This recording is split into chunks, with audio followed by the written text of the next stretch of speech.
waze wamubi wena ufana nempele yokuthakatha.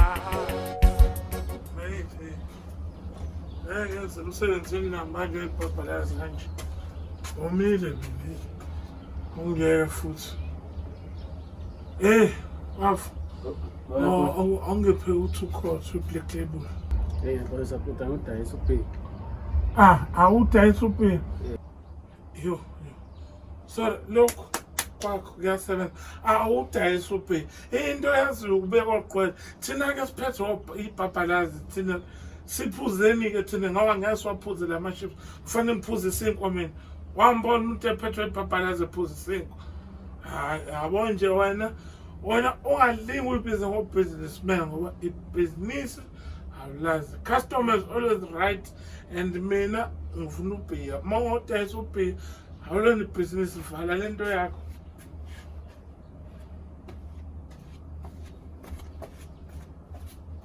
A few moments later.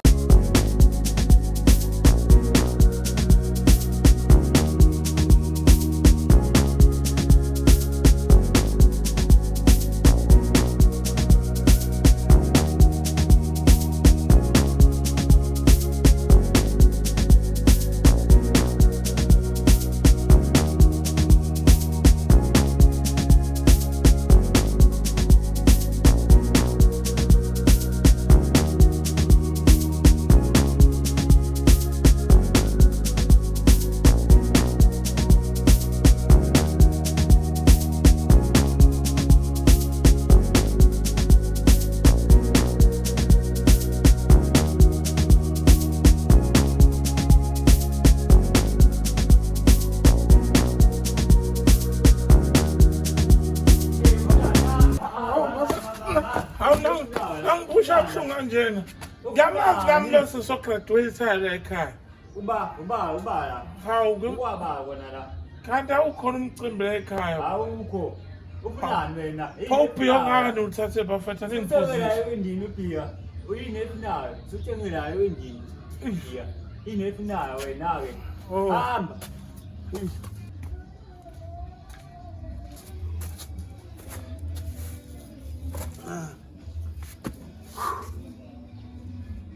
Hayibo. Kanti nawe uphuza utshwala? Ukhona nomunye umuntu akambona ebuhlafuna mhlawumbe. Cha mfowethu sengisho lapho phela utshwala bukufanele mfowethu. Abungifanele kanti buye bulinganiswe njengempahla zokugqoka yini.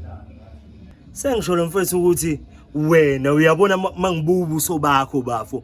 Umuntu nje ongagijima nevangeli afaka ukhololo ashumayeza abazalwane.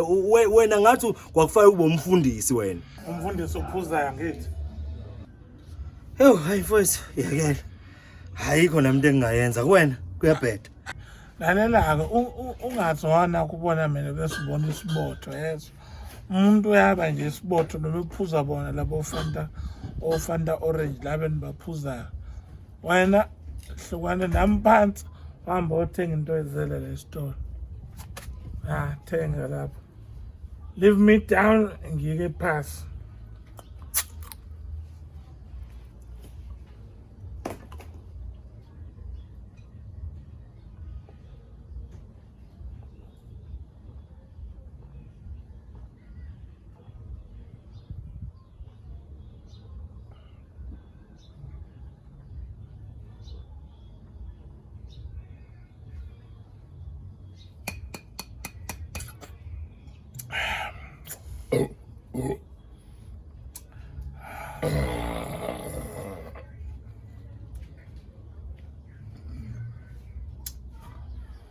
But awungithengele ikhothi esibili lapho.